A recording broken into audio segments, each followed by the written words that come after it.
sorry I can't see half the people, but thanks to my height, that's always an issue. Yeah. So this is an aspiration I think we all are carrying with us today, that we have all the reasons and all the wherewithal to aspire to be a global hub for a sustainable value chain. Firstly, I think we are one of the very few countries who has the entire value chain with us, and also have been one of the early movers in recycling. In fact, today many of our members are having vision which is far ahead of the overall vision of the country of being net zero. A lot of work is happening in that direction in all aspects. But I think, as some of my earlier speakers said, that a lot of things are happening in pockets. It will be great to have platforms where if a larger number of people get to know of what is happening, the technologies, the initiatives can be scaled up so that there is a much greater impact of that in the Indian textile value chain. Since I am coming from SITI, which is the national body representing the entire textile value chain from cotton, where we do a lot of work, the man-made fibers also, till the garmenting, for us it is imperative that we look at this whole thing at a macro perspective as to what's happening. Firstly, in terms of what are the structural shifts that are happening in the industry and how they are also creating some push and pull in this whole conversation of having a sustainable value chain. I have put together a few major shifts that we all are seeing. One is, of course, a fiber shift. The fiber shift has, of course, its opportunities and challenges. This is not working. I can move, right? I can see. Thanks a lot. Yeah. So first is the fiber shift. Though India has been, and I think will remain, and we are proud of that, will be one of the dominant forces in the cotton value chain. But for various reasons, we are of course looking at blends. In the last 1 or 2 years, we have seen a significant move towards blends. While the earlier perception was that cotton is the most sustainable, but I think thanks to a lot of good initiatives taken by the man-made fiber producers, there is a lot of element of sustainability that has moved into that, but obviously the work has to go on. But that's one structural shift that I think is impacting a lot of technology and processes that is coming there. Second is the manufacturing shift, where again we are looking at more competitiveness in terms of both the supply chain management, the logistics, the material we use, the processes we use. Technology is of course a partner in that, but many of these are driven by what we are calling as a consumer shift. A lot of the initiatives that we are hearing today and what is on ground is of course because of the consumer wanting that, and the consumer giving in certain markets, not everywhere, giving a premium for products that is being able to demonstrate their good impact on the Mother Earth, on the workers in the workplaces, and as also the environmental. And of course there is an environmental shift. Sustainability is today pretty integral to everything that is being done, be it the national goals that we have set. The Ministry of Textile has set a very ambitious goal of being a market of $350 billion by 2030, and there of the various initiatives that are being propelled towards that, one is this. Not only in terms of processes but also in terms of products. We are looking at India as one of the hubs for recycled products from the base till the entire value chain. So all these are major structural shifts and key push factors that are helping the whole value chain to think and move towards sustainable process and products.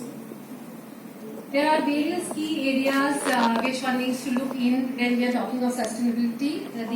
There are 6 that I tried to put together. One is, of course, the materials and how they ensure traceability, integrating climate change and the factors that are contributing to that.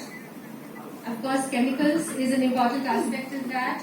We are talking of measurement of sustainability, innovations and engaging consumers. I spent a little more time on the fourth and the sixth. One is measurement of sustainability. Now, in the last 1 year, a lot of focus is going into that.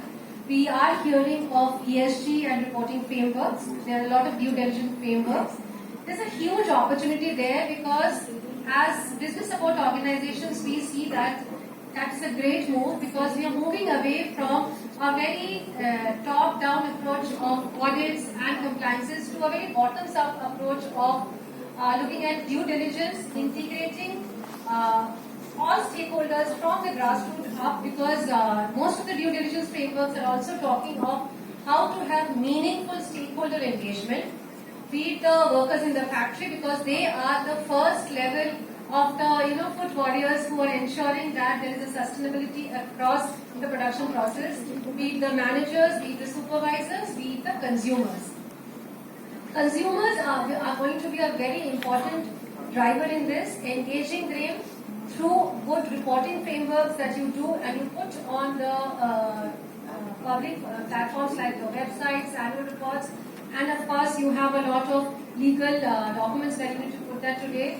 Be it the labels which the companies are giving where the stories about how the product and its processes are being made. I think all of this are important. Many of them we have not been taking very seriously, I must say. Labeling is one very important area I think the Indian manufacturers should look into because that kind of conveys the good work that is being done and of course can help in creating a premium for that because that's one critical constraint at the moment of moving towards more sustainable products is that there needs to be a premium, a recognition and of course a business case for moving towards that. So we are, I think this session since we are focusing a lot on infrastructure in terms of the technology and the enablers, the good news is that there is a lot of good technology enablers today. We are talking of good energy options. In fact, a lot of energy, especially in the textile sector, is moving to non-fossil fuel. In fact, last week, Citi was doing a management development program for the sustainability managers in the textile value chain, and it was good to know from some of the mentors and peers that had been part of this program that many of them are setting their goals for converting their energy consumption to non-fossil fuel. One of the organizations from down south claimed that they are already 90% towards the net zero target, and their target is to achieve 100% non-fossil fuel energy in their production process by 2027. We are talking of Indocount, that's another organization who are also having similar ambitious targets, something like 50%. How much time do I have? 5 minutes? Oh, 5 minutes.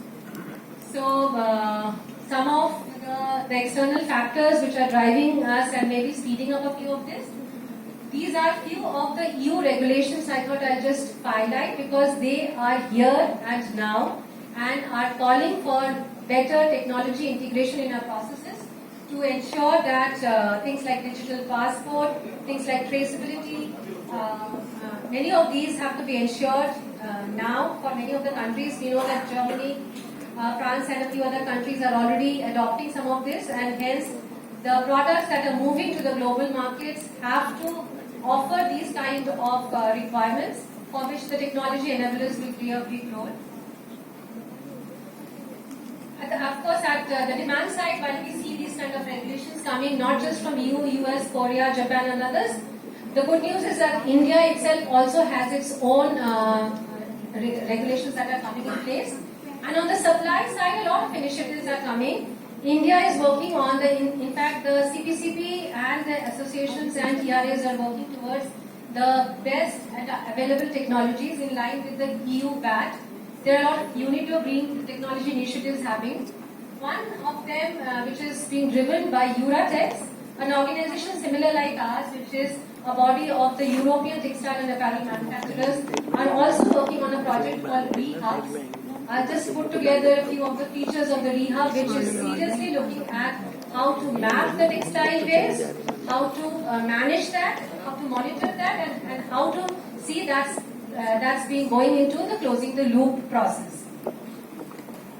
Some of the challenges that we are facing, and from there we can draw what will be the policy enablers that are also needed to speed this process, integrate those pockets of initiative that we see in a lot of places, and to make India one of the front runners in these.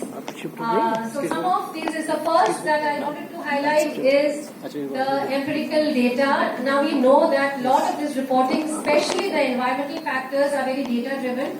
But presently, if you see, even the VRS are reporting of some of our major companies, they are still very qualitative. Quantitative data needs to be integrated into that. We are talking of technological limitations, especially for the MSMEs, the large majority of whom are, we are talking of 70-80% players in the sector who are MSMEs. We of course have heard of some of the technologies here, and there are many more in the market today. But how many of them are not just feasible and available to the MSMEs, but more importantly, the kind of bandwidth they have to use that is another important factor as to how the technologies can effectively be an enabler for this. We are of course talking of the financial barriers, the lack of rewards and incentive, and of course driving a business case for doing this. We are of course lack of awareness and of whatever is available is there. So why don't we conclude now? Maybe please come then. Let's conclude that. Fine. I had much more to say, but I understand that we have the next session that we need to get in place. So I think let's conclude here. I hope I could give some lift of where as policy makers and as industry support organizations and as government, we are trying to bring together. But of course, it would be great to discuss more on this. Thank you.